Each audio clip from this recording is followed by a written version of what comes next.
Hello, everybody. This is Vivica from the Nourished Caveman and the Healing Foods Method. If you don't know me yet, I am a keto nutritionist specializing in female hormones and ketogenic diet, which I call Keto Paleo. So today we are going to talk on sweaty. One of my favorite topics, meaning one of the topics that comes up almost every day in my practice.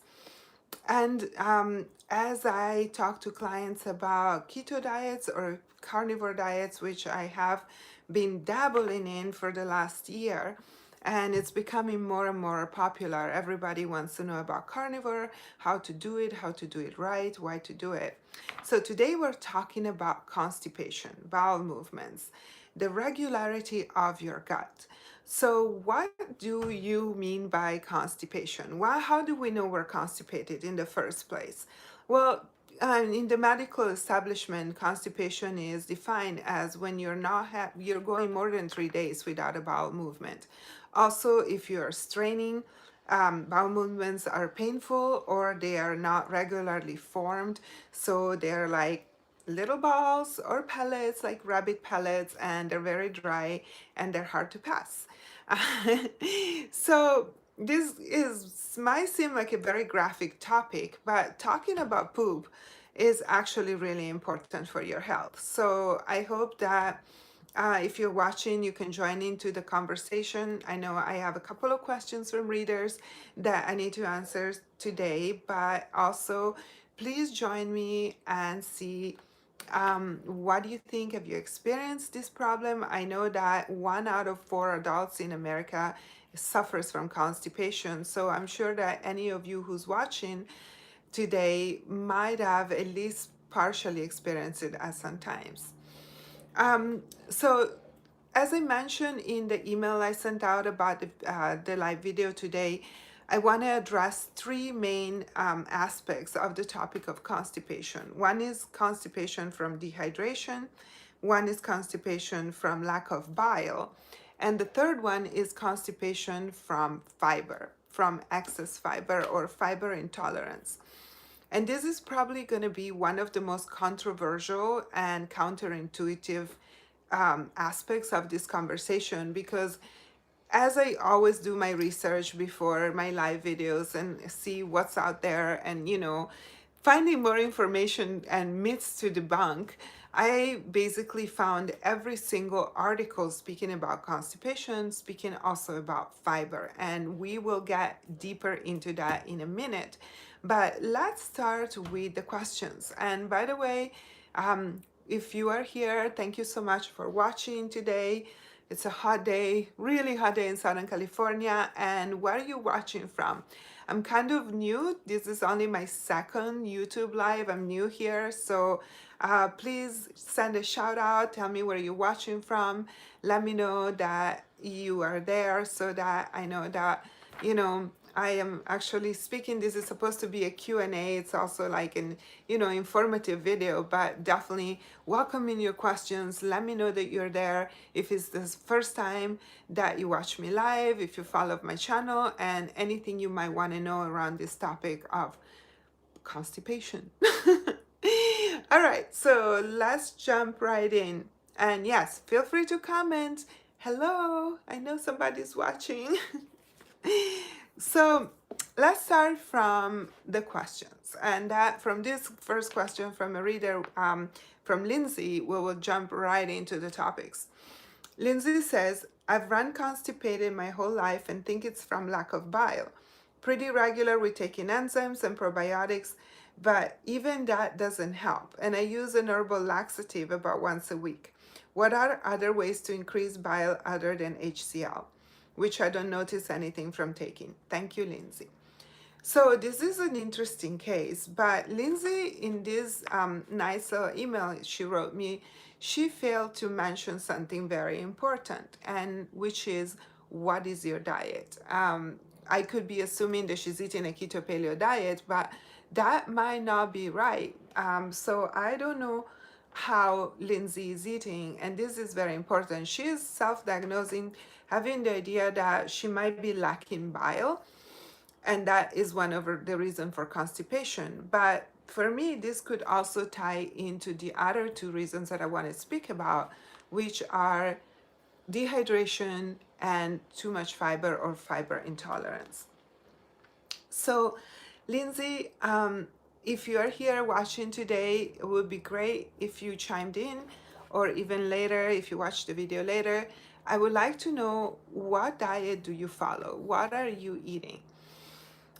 Um, Enzymes and probiotics are great, and HCl is great. Those are all great strategies, but they will not be able to override a basic malfunction. For example, if you have a fiber intolerance, and also if your HCl is low, even if you're taking support extra HCl, and if your liver is congested, you might not be able to produce enough bile to be able to have regular bowel movements.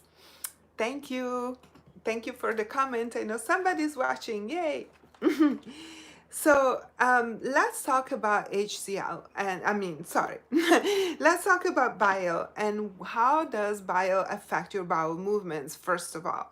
So um, bile acts in different ways in the intestine. One, it does stimulate motility. So when bile is released in the small intestine, it like sends a chemical, like let's say domino effect, that helps the contraction, the peristaltic movements that move along your stool basically through your intestine. So that's number one, stimulating the motion, the motility.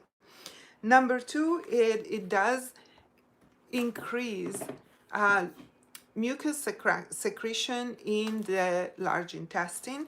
And we think the mucus in the intestine is bad, but not necessarily always bad. We need a certain amount of mucus to help moisturize the inside of our intestine so that it can move along, things can move along.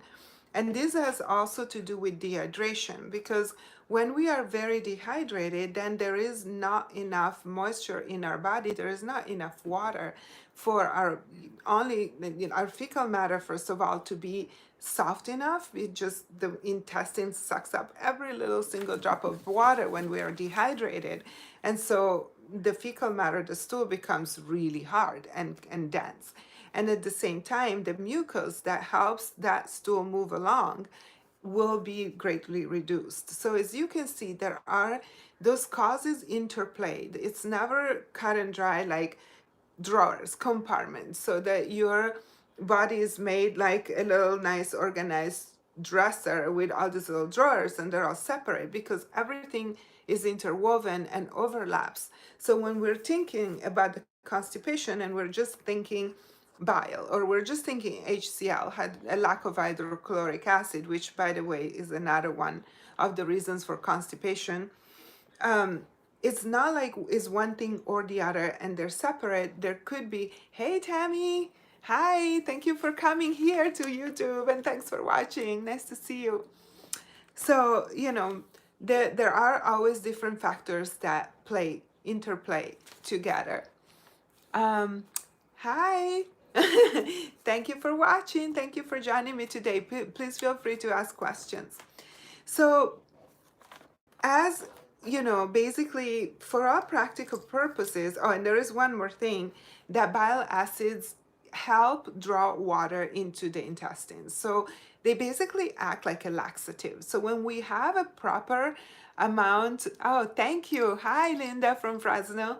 I'm here in Southern California today, hi, nice and hot. Okay, so basically when we have a lot of bile, and the bile, when we think of bile, we shouldn't think of something like green sluggish toothpaste. Bile should be thin like water.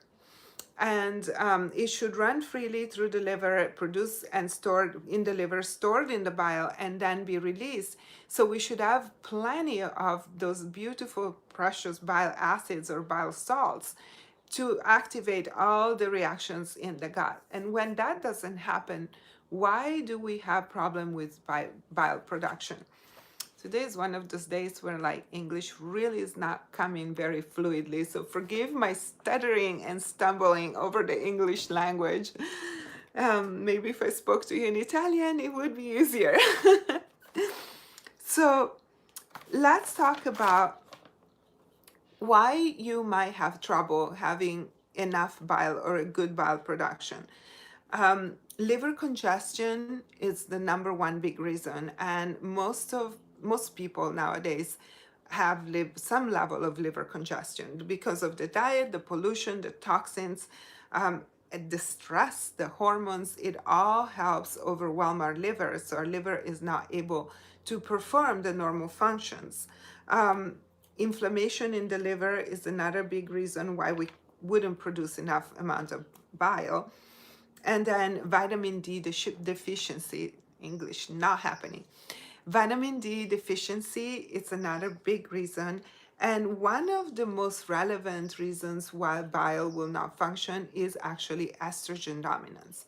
So high estrogen in the body thickens the bile and it makes it like that nasty toothpaste, green toothpaste that your gallbladder needs to squeeze out and it gets stuck in the duct and is not flowing. And this is when people also get gallbladder disease, when the estrogen is so high that the bile gets literally solidified in your gallbladder. So this is a big reason why you would become constipated. It is, what would I do? So what are things that you could do at home to help bile flow? One is drinking lots of water in the morning, and this one overlaps with dehydration, but you can try this at home. If you're ever like slightly constipated, and this is maybe not for people that are chronically, majorly constipated and on laxatives.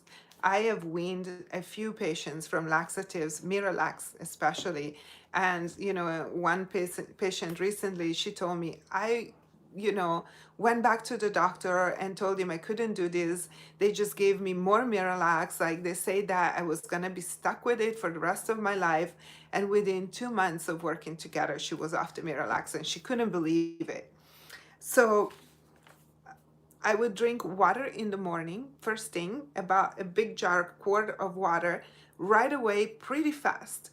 That should elicit a bowel movement within 10 minutes to an hour after you drink it. Sometimes if you drink the first quart of water and you don't go within 10 minutes, you can drink another one on an empty stomach. It really flushes your intestine, hydrates your intestine, goes through your liver as well, and like helps thin that bile, because the bile is also liquid. So when you are dehydrated, which is what we're going to talk about next, is something that affects every single function of the body. The other thing, you can put some drops of water to acidify that, drops of lemon to acidify the water, and that will also help to release the bile salts. Eating keto with plenty of fat is really good because the bile salts are based in cholesterol, so we need those healthy fats.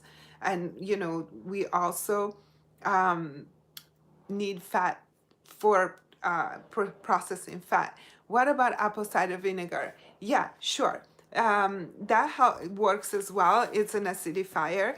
You can put, I almost prefer lemon juice myself for that specific function because it's more acidic, as a lower pH, so higher acidity than the apple cider vinegar. But they both can work, and that's how the apple cider vinegar works. Well, it's a ferment, but also it's the acidity that helps your HCl work better, and then it's the chain reaction of digestion that goes from north to south.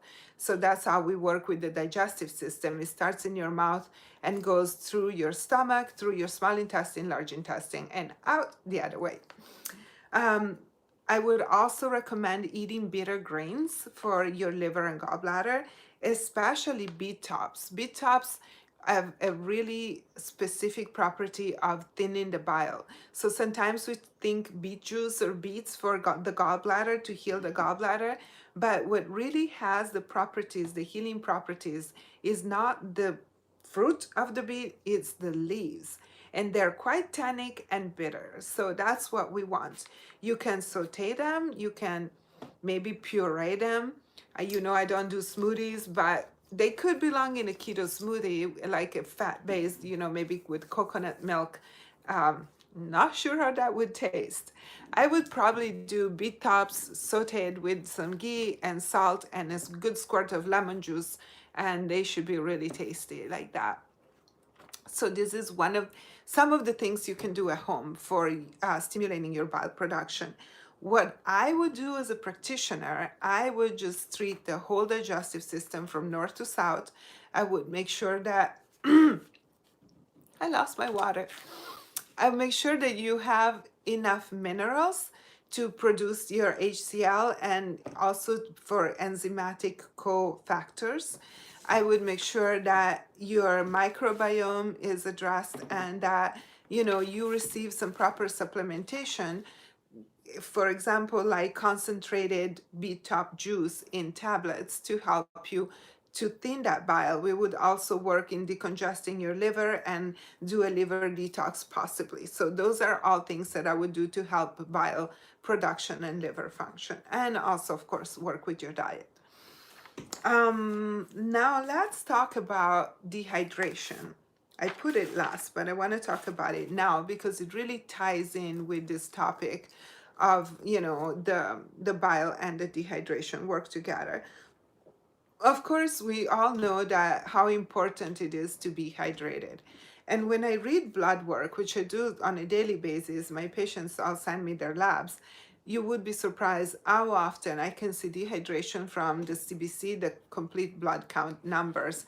They show in different ways how you could be dehydrated. 9 out of 10 people show signs of dehydration. And in fact, this is one of the first things that I do when I start working with somebody on my program is I put them on a specific protocol for dehydration that is designed to let the body absorb the water. Because what can happen sometimes is that we are dehydrated for so long that your body gets, your receptors are dysregulated and they forget how to absorb the water. There is a really nice supplement. Let me show it to you. I have it right here. Nope, wrong one. Where is that woman? She left. She left her own video. So this is an homeopathic remedy I use in my practice. I know I jumped forward a little bit, but it's rehydration homeopathic. So you put a couple of drops in your water and it reprograms your cells to absorb the water. That's one of the little tips, you know, of what I would do in my practice. But so what are the causes of dehydration? Of course, not enough water, number one, but also not having enough electrolytes. So this is a big one on keto because you know that when you start keto, especially, your body changes the way that it releases electrolytes in the urine. So we lose electrolytes faster. That means we need to replenish them faster. When we are low in sodium, for example, the water will tend to go straight through your body. I don't know if you've ever experienced that you're drinking a big glass of water, 10 seconds later, you're going to the bathroom. So that means your water is kind of just dropping straight through your system and not really going into the cell and hydrating the cells. So what will we do? And also, you know, the chronic dehydration, there is a dysregulation that comes with that, and therefore those drops. So what would you do? Home remedies to help with the dehydration, because again, we talked about it at the beginning. It's really important to have enough fluids so that the body doesn't need to take every single little bit of moisture from your poop and like make your poop into solid little bricks in your gut. So then constipation.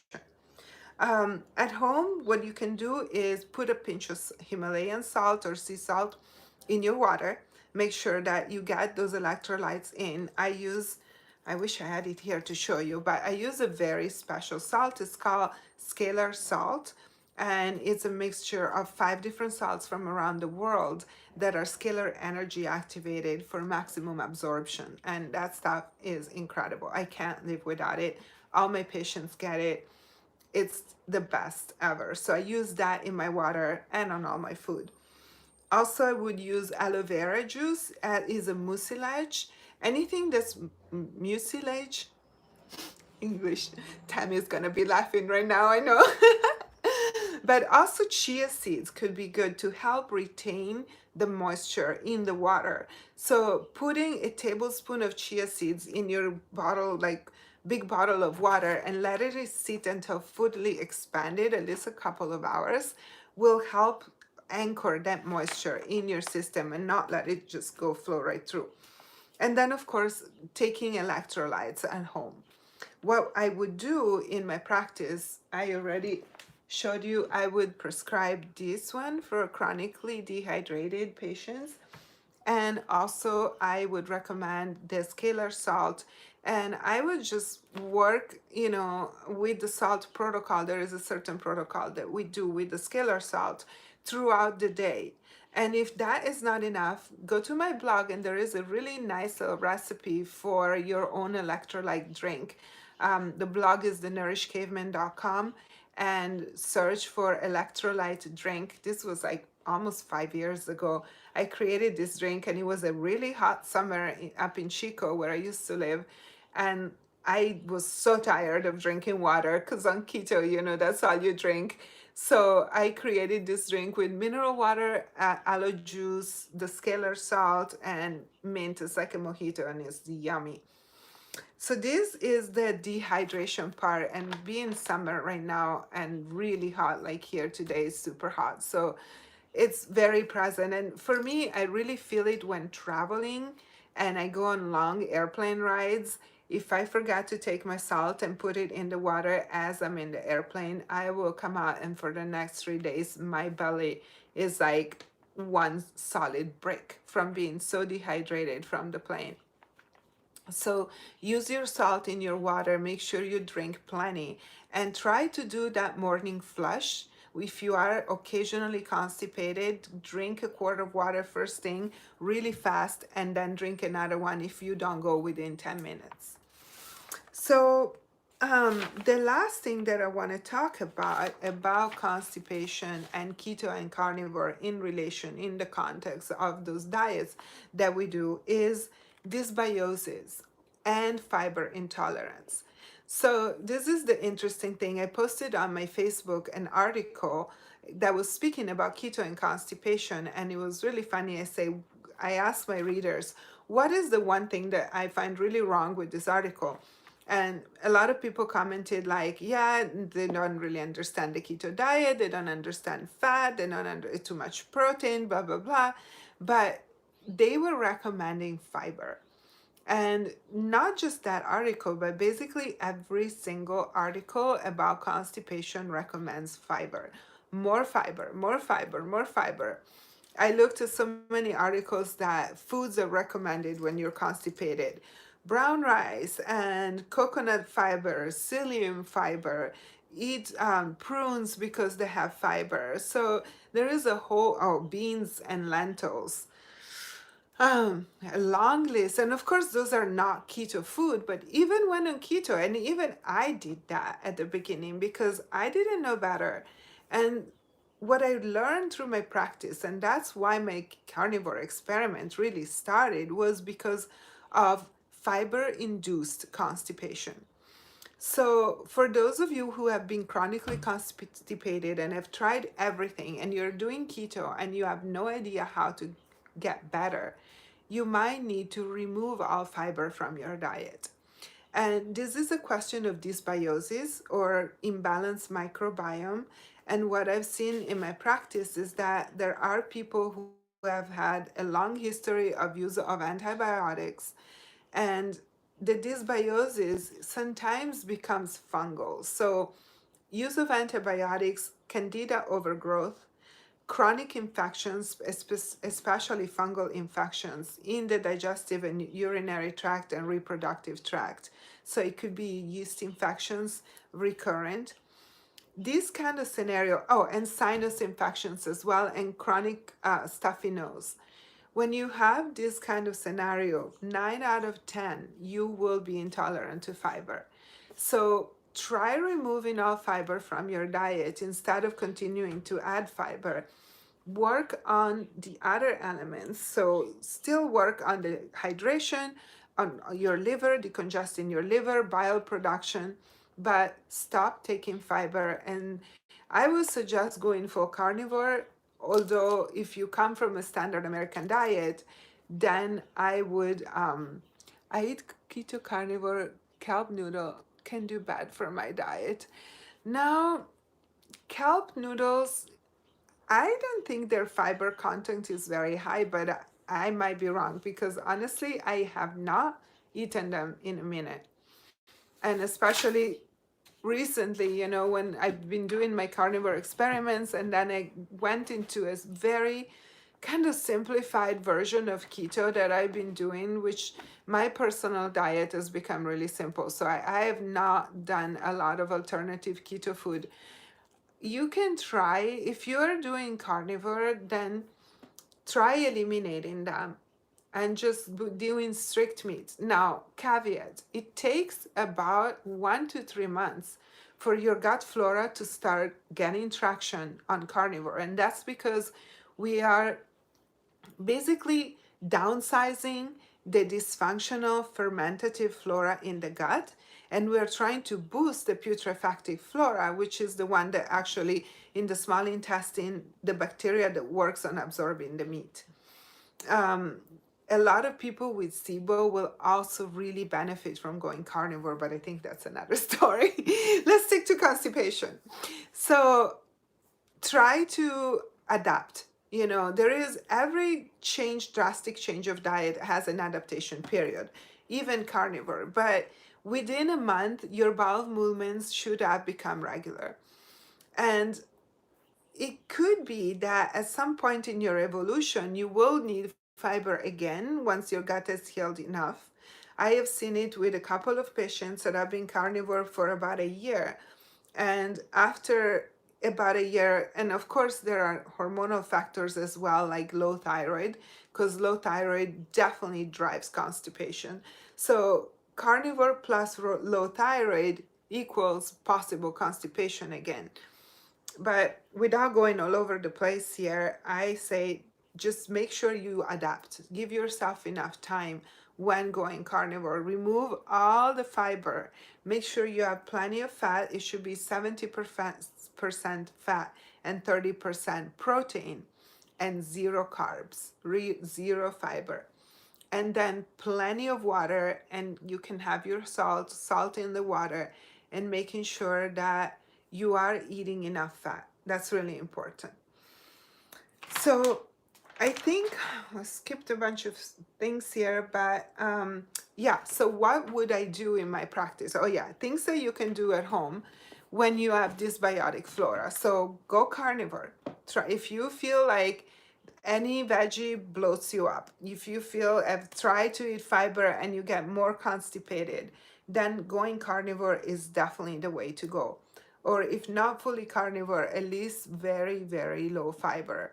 If you would like to keep doing some carb ups, if you are in that place where you've been doing keto with some carb ups and you don't want to let go of that, then use pure starches like white rice or yams, sweet potatoes, something like that, and not fibrous vegetables because that will actually aggravate your gut. Then the other things you can do if you are keto and you are not so good with the fiber, but you can tolerate some, ferment your vegetables. Don't just eat them cooked, but eat them fermented, lacto fermented. So they're pre-digested and a lot of the fiber is broken down. Also, make sure you're drinking filtered water or spring water because a lot of the chlorination and fluoridation of the water will kill your microbiome and therefore result in a dysbiotic flora. So that will make you even more fiber intolerant. And stop the antibiotics. Stop the antibiotics and the over-the-counter drugs. All of those things are really damaging to your gut flora. So if you are on a mission to restore your gut, which we all should be in this day and age, we should really pay attention to these little points. Eating fermented foods every single day, that really helps. And then avoiding unnecessary chemicals, avoiding tap water, avoiding, aspirin and ibuprofen and Advil and Claritin and all those things that we pop in every single day without thinking too much about it, not thinking of the repercussions. What would I do in my practice for you if you came with a fiber intolerance? Well, we would intensely work on your gut. Usually, the gut restoration starts with a clearing of the bad guys, the bad bacteria. So, gut disinfecting, removing parasites, removing dysbiotic organisms, and maybe protozoa. A lot of people do have parasites as well. So, we will look into that.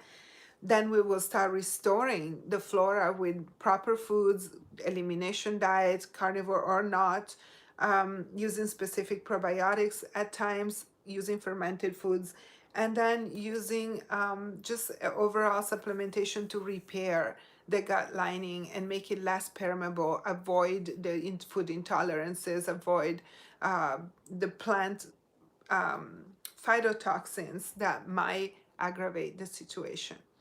Of course, this is case by case. No two guts are the same, and especially when it comes to your microbiome, is incredibly unique. It varies even from mother to child. So even though we inherit it from our mothers mostly, it is still uniquely your own. So every person needs to be treated uniquely after their needs. And so even though you might have a similar situation to your friend, maybe the course of action and treatment for you will be completely different. All right, so this was it for the topic of constipation from my side. And any questions today, anything else that I can help you with, any ideas, anything that you would like to share with me? The time is now. We've been here 30 minutes already. Thank you so much for watching. I really appreciate it. I appreciate all your comments. And I really appreciate you sharing this video. If you know somebody who's constipated and could benefit from this information, please send them a link or invite them to join, to subscribe to my channel. I'm doing this every Thursday. I'm hoping for some more participation here. We had a nice little group on Facebook, but we'll see how YouTube does. It's really convenient because then the videos stay here and they're available for all of you to watch. But please also, if you are on Facebook, follow me, the Nourished Caveman, on my Facebook page. I have two groups on Facebook, Keto Paleo for women and the Nourished Caveman discussion group for ladies and gentlemen.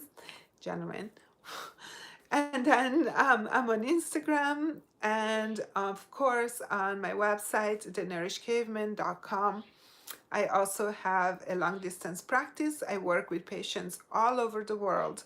And if you need help with your nutrition or your diet, please reach out. You can email me at Vivica at thenourished.caveman.com. Vivica at thenourished.caveman.com. Tammy said, please put the link of your social media under your video. I will do that. Thank you for the reminder, Tammy. You're very sweet. Yes, I'm going to put the links. So thank you so much for watching, ladies, and have a beautiful rest of your day. And see you here next week for a surprise topic. Subscribe to my email, and on Monday I will announce the topic of the week so that you can send me all your questions. Oh, I forgot something. I had another question. Thank you. Quickly. Ta-da! There was a question from Kathy, one of my patients, talking about magnesium, senna, etc. And I do not recommend any herbal laxatives at any point. If you're really, really constipated, I would say either do a water enema or a coffee enema. But once you start getting used to laxatives, it will reduce your motility. It will make your muscles lazy. It's really addictive. Even herbal laxatives are addictive. So don't do that. Magnesium acts as a laxative. The magnesium citrates brings water into the colon, makes your bowels more watery so that your peristaltic movements don't have to be as strong.